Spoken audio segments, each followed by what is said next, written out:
धन्यवाद मेरे साथियों, आप लोग का हमारे ये विज्ञान जिसे साइंस कहते हैं, इस साइंस की दुनिया में सुस्वागत है। आप लोगों को आज अभी तक हम लोग जो पढ़े हैं उसकी आगे की एक टॉपिक है। हम लोग भारतीय भवन का जो बुक है उसको पढ़ रहे हैं क्लास 10th का, जो कि उसके भी जितने भी टॉपिक हैं वो टॉपिक वाइज आप लोग को ये पाठ बना के दिया जा रहा है। आप लोग से ये निवेदन है कि ये वाली जो पाठ है या फिर जितने भी एक-एक टॉपिक का जो पाठ बना-बना के दे रहे हैं, अगर समझ में आए तो ठीक बात है, नहीं समझ में आए तो कमेंट करना नहीं भूलिएगा, ठीक है? जो कि ये सेशन जो आपका 2024-25 चल रहा है, ये सेशन की अभी हो रहा है, पढ़ाई करवा रहे हैं, ठीक है? ऐसे तो बिहार बोर्ड में सबके सब आपका एक महत्वपूर्ण प्रश्न रखता है उसमें से ऑब्जेक्टिव टाइप में। फिलहाल हम लोग ये चैप्टर जो पढ़ रहे हैं, जो पीछे देख रहे हैं, इसमें हम लोगों को एक चीज़ के बारे में बात करना है। उसका बात करने से पहले हम लोग इस चीज़ के बारे में पढ़े थे, जिसको एक बार देख लेते हैं। तो वो चीज़ था कौन सी वाली चीज़? दर्पण के बारे में। दर्पण, ये सुन गया क्या? वो चीज़ था दर्पण, ठीक है, जिसे सीबीएसई वाले लोग कहते हैं मिरर। क्या कहते हैं? मिरर कहते हैं, ठीक है। इस मिरर को, इस दर्पण को हम लोग दो हिस्सों में रखे थे। दो हिस्सों नहीं, इसका दो प्रकार रखे थे, ठीक है, जिसे टाइप्स कहते हैं।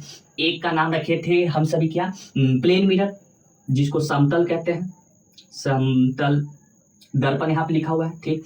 एक का नाम रखा था गोलीय दर्पण, गोलीय दर्पण, जो कि यहाँ लिखा हुआ है, ठीक है। तो इसमें गोलीय दर्पण को भी बांटा गया था, ठीक। क्या में बांटा गया? इसको इंग्लिश में लिख दे, स्फेरिकल मिरर, स्फेरिकल मिरर आगे, और इसको प्लेन मिरर, ठीक है। इस गोलीय दर्पण को भी हम लोग दो हिस्सों में बांटे थे। ये भी आपके दो प्रकार के होते हैं, ठीक है। एक होते हैं आपका अवतल, अवतल इंग्लिश में इसको क्या कहते हैं? कनकेव अवतल दर्पण। एक को कहते हैं क्या? उत्तल दर्पण, उत्तल दर्पण, ठीक है। इसका नाम रखाया था कनकेव, कनकेव मिरर, ठीक है, ठीक बात है। इसका नाम रखाया था कन्वेक्स, कन्वेक्स मिरर। ये दो नाम रखाया था इसका, अच्छी बात है। अब क्या करना है कि इसी चीज में हम लोग जो गोलीय दर्पण है, उस गोलीय दर्पण के बारे में हम लोग कुछ बात को जाने थे, जो कि आपको यहाँ दिखाते हैं। ये गोलीय दर्पण हुआ, ठीक है। इस गोलीय दर्पण का एक केंद्र होता है जिसको सी नाम दिया गया था। सी यानी वक्ता केंद्र होता है, ठीक है। इसी गोलीय दर्पण को दो हिस्सा में तोड़ दिया जाए, ठीक है। तो दो हिस्सा में तोड़ दिया जाए तो एक हिस्सा ये वाला मिलेगा, ठीक, और एक हिस्सा हम लोग को ये वाला मिलेगा। तो ये दो हिस्सा में इसको अगर तोड़ देते हैं तो एक हिस्सा ये और एक हिस्सा ये मिला। यही का एक का नाम कनकेव और एक का नाम उत्तल रखाया था, ठीक है। इस दोनों में एक पोल होता है।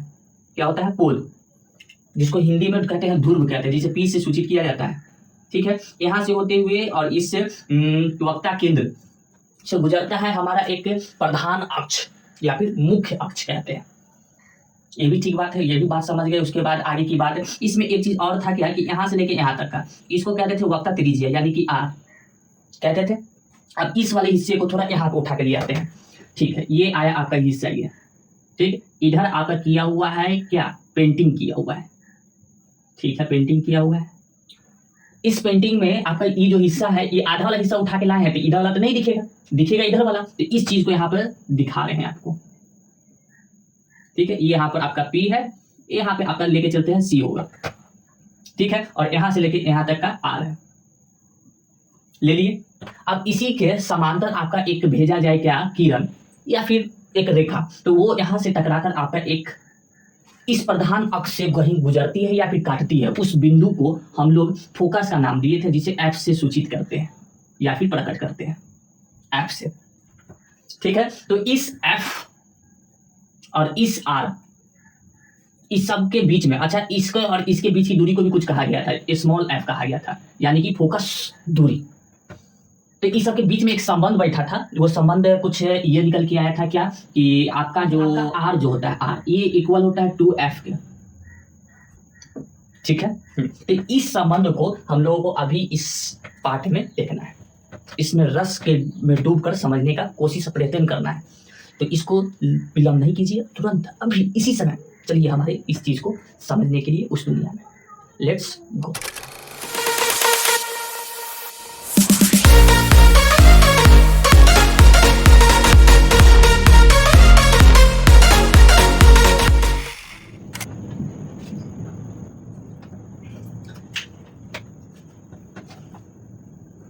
तो मेरे प्यारे साथियों, आप लोग के पास फिर से एक दुविधा आया है। वो दुविधा ये है कि फिर से आप लोग के पास नहीं, मेरे पास आया है कि लाइन फिर से कट गया है, क्योंकि अभी बहुत तेज हमारे इधर आंधी चल रहा है। उस आंधी में मैं आप लोग को ये रोशनी से पढ़ा रहा हूँ, इस रोशनी फ्लैश लाइट से। तो अभी हम लोग जो चीज़ को पढ़ रहे हैं उसको स्टार्ट करते हैं, ठीक है। अच्छा, ये होगा आप लोग का जो बुक है, भारती भवन वाली बुक है, उसका ये टॉपिक है, ठीक। वो टॉपिक का मतलब उसका टॉपिक का नेम लिखा हुआ है उसमें, ये इस टॉपिक से होगा, ठीक है। जिसमें हम लोग को गोलीय दर्पण का जो फोकस दूरी होती है, फोकस दूरी और उसकी वक्रता त्रिज्या में संबंध को देखना है, ठीक है। तो आइए इसको देखते हैं, लेकिन उससे पहले क्या करना होगा कि यहाँ पर एक चित्र बना लेते हैं। ये ऐसे कर इसके पीछे ये लगा, ठीक है। हाँ, यहाँ पर एक होगा क्या, पोल होगा। ये पोल वो वाला पोल होता है जहां से आपका प्रधान अक्ष गुजरता है। ऐसे तो ये प्रधान अक्ष वहां से गुजरता है, वक्ता केंद्र से, यानी कि सी से, ठीक है। तो इस वक्ता कहाँ गया, वक्ता त्रिज्या कहाँ आएगा, तो यहाँ से लेकर यहाँ तक की इस पोल यानी कि ध्रुव, इस ध्रुव से लेकर ये वक्ता केंद्र की जो दूरी है उसको हम लोग त्रिज्या कहते हैं, यानी कि आर कहते हैं, ठीक है। उसको हम लोग यहाँ पे ऐसे करके दिखा दिए, आर, ये आर है, ठीक है। अब क्या है कि इसमें हमारा एक समांतर रेखा यहाँ से जाता है, ठीक है। जाने के बाद क्या होता है कि यहाँ टकराकर ये इस प्रधान अक्ष से कहीं पर जाके काटता है, ठीक है। अच्छी बात है, यहाँ पर ये काटता है, तो यहाँ पर एक इसको मिलता है क्या, फोकस मिलता है, ठीक है। क्या मिलता है, फोकस मिलता है, ठीक है। लेकिन हमको फोकस दूरी से मतलब है, फोकस से मतलब नहीं है। फोकस दूरी यहाँ से लेकर यहाँ तक का ये स्मॉल एफ से इसको दर्शाया जाता है। ये हुआ आपका फोकस, और यहाँ पे ध्रुव, इन दोनों के बीच की दूरी को हम लोग फोकस दूरी कहते हैं, फोकस दूरी कहते हैं। तो यहाँ पर एक चीज निकलता है, मतलब जो इसके देखने वाले जो यहाँ पर इसका जो अध्ययन कर रहे हैं उनको एक चीज का पता चला कि अगर ये जो समांतर रेखा यहाँ से जो परावर्तन होता है वो अगर ज्यादा पास यानी कि ज्यादा नीचे से अगर नहीं करवाए, यानी थोड़ा ऊपर ही से करवाए, तो ये क्या होता है कि परावर्तन ये करने के बाद ये कहीं बीच में ये फोकस एकदम बीच में आता है, फोकस बीच में आता है, ठीक है। अगर नीचे से करवाए तो क्या होगा, ये फोकस बीच में नहीं आएगा, थोड़ा और इधर बनेगा। ये हो सकता है कि ये बीच में ना हो, अप्रोक्सीमेटली तो ये इसमें दिक्कत आता था। लेकिन अभी उसकी बात नहीं कर रहे हैं, अभी जहां से भेज रहे हैं वहीं से भेजा जाए तो ये फोकस यहाँ पर बीच में मिलता है, ठीक है। तो इसके और इसके बीच में संबंध देखा गया कि अच्छा ये आर है ना, टोटल, बिल्कुल टोटल आर है, ठीक है। तो यहाँ पे आर लिख देते हैं, आर इज इक्वल टू, ठीक। इधर वाला क्या है, आपका फोकस दूरी है, तो इधर वाला भी इतना दूर क्या होगा, क्योंकि ये बीच में है ना फोकस, तो इधर वाला भी आपका फोकस दूरी होगा। तो आपका ये F plus F equal to मिला देता है, क्या बना देता है, 2f, ठीक है। इस चीज को थोड़ा और बता दीजिए, यानी कि थोड़ा दिखाकर सीधे कर दीजिए, ठीक है। इसको दिखाकर सीधे करने के लिए क्या किए कि ये ऐसे बनाए, ऐसे बनाने के बाद ये ऐसे कर दिए, ठीक है, कर दिए। ये यहाँ पर आपका P है, ठीक है। ये आपका यहाँ पर क्या है, C है, उसके बाद यहाँ से ऐसे टकराने के बाद ऐसे गया, ये हुआ आपका F, ठीक है, ठीक बात है। अब क्या, ऐसे ऐसे, अब आपका कि यहाँ से यहाँ इसका एक अभिलंब होता है, ये क्या होता है, अभिलंब होता है, हाँ, वक्ता केंद्र से आपका एक अभिलंब जाता है, ठीक है। और इस एंगल को हम लोग, आपतन हो रहा है ना, यहाँ से आ रहा है ना रोशनी, तो इसको आपतन को क्या कहते हैं, इंसिडेंट आई कहते हैं, तो एंगल आई हुआ। और परावर्तन यहाँ से हो रहा था, इसको क्या कहते हैं, इसको आर कहते हैं, ठीक है। इसको सूचित थोड़ा कर दे, इसका नाम रख दिए ए, ठीक, इसका नाम रख दिए ओ एफ, कोई दिक्कत वाली बात नहीं है। जितना जैसे जैसे इसमें काम हुआ है ना, उस चीज को हम लोग को लिखना भी रहता है, ठीक है। लेकिन वो लिख नहीं रहे, बस खाली आप लोग को बता देते हैं। अब क्या कि यहाँ पर ये एंगल और ये एंगल प्रकाश के नियम से हम लोग क्या समझे हैं, जितना पर परावर्तन होता है वैसे परावर्तन कोण दोनों बराबर रहता है। यहाँ पर लिख देते हैं, प्रकाश के नियम से क्या बोलते हैं, AOF, नहीं, AOC, एंगल AOC ये बराबर होगा किसके, COF, एंगल COF। ठीक है, प्रकाश के नियम से ये। ठीक है, इसको दिखाए ऐसे भी दिखा सकते हैं, angle I equal to angle R। ठीक, इतनी बात समझ में आई है। अच्छा, यहाँ पर एक चीज देखिए, वो चीज ये है कि यहाँ पर आपका ये जेड बन रहा है, ये वाला जेड बिल्कुल बन रहा है। कौन वाला? ये वाला ऐसे कर कर ऐसे कर कर ऐसे जेड बन रहा है। हाँ, ऐसे करके जेड बन रहा है ना। तो ई अगर एंगल I है तो ये भी एंगल ई क्या होगा? I होगा। कौन सा नियम? एकांतर कोण के नियम से। तो उस चीज को यहाँ पे लिख रहे हैं। ठीक है, कौन सा? एंगल AOC ये बराबर होगा किसके? OCF, एंगल OCF के। अच्छा, ये एंगल कौन सा है? ये एंगल I है। ये कौन सा है? एंगल ये R है। ठीक है, तो ये आपका पहला, ये आपका दूसरा एक समीकरण आया। अब देखिए, एंगल I R के भी बराबर है, एंगल I इधर R के भी बराबर है। ये दोनों बराबर होगा, ई वाला कोण बराबर होगा। हाँ, इस कोण को कुछ नाम नहीं दिए हैं, वो उसके बराबर है। ठीक है, इसका कुछ और नाम देते हैं, I डैश नाम दे देते हैं, एंगल I डैश। ठीक है, और ये एंगल इसके भी बराबर है और ये एंगल इसके भी बराबर है। तो इससे क्या मतलब लगता है कि ये एंगल इसके भी क्या होगा? बराबर होगा। ये दोनों समीकरण से पता चलता है। हाँ, बिल्कुल बराबर होगा। ये इसके भी बराबर है, ये इसके भी बराबर है, तो ये भी आपस में क्या होंगे? बराबर। लिख दीजिए, एंगल I बराबर होगा एंगल I डैश के। ठीक है, ये कैसे बोले? पहला और दूसरा समीकरण से, पहला और दूसरा समीकरण से। ठीक है, इतनी बात क्लियर। तो अब इस त्रिभुज को देखें। कौन सी त्रिभुज को देखेंगे? इस त्रिभुज को देखेंगे, OCF त्रिभुज OCF में ये बराबर है एंगल R के।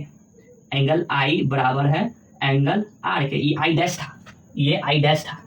ठीक है, इसको माने हैं। तो ये I डैश ये R के बराबर है। तो ये दो कोण जिस त्रिभुज में बराबर रहते हैं वो कौन सा त्रिभुज कहलाता है? तो वो त्रिभुज समद्विबाहु त्रिभुज कहलाता है। ठीक है, इसलिए आपका त्रिभुज OCF समद्विबाहु त्रिभुज है। ठीक है, अच्छी बात है। अगर ऐसी बात है तो आपका इसके सामने वाला ये OF, इसके सामने वाला एंगल I, एंगल ये I डैश के सामने ये वाला है भुजा। ठीक, तो इस भुजा को क्या बोला जा रहा है? OF। ठीक है, एंगल R, इस एंगल R के सामने ये है CF, ये दोनों क्या होंगे? बराबर होंगे।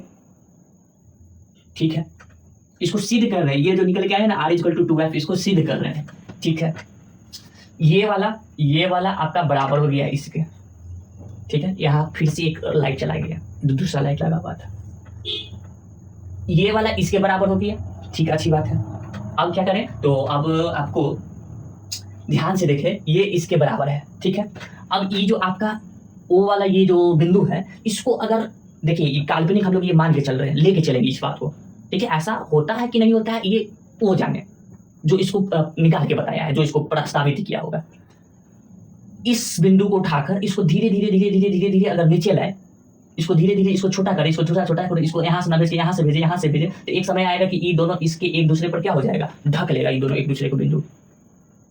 ठीक है, अगर ये दोनों को अगर ढक लेगा तो ई वाला जो भुजा है और ई वाला जो इसका भुजा होगा, वो दोनों क्या होगा? बराबर हो जाएगा। ठीक, कब? जब O बिंदु P पर आ जाएगा तब। ठीक है, अच्छा, ऐसी बात है। तो इस बात को लिखना भी पड़ता है। हाँ, लिखना तो होता है, तो यहाँ पर लिखना होगा, जब O बिंदु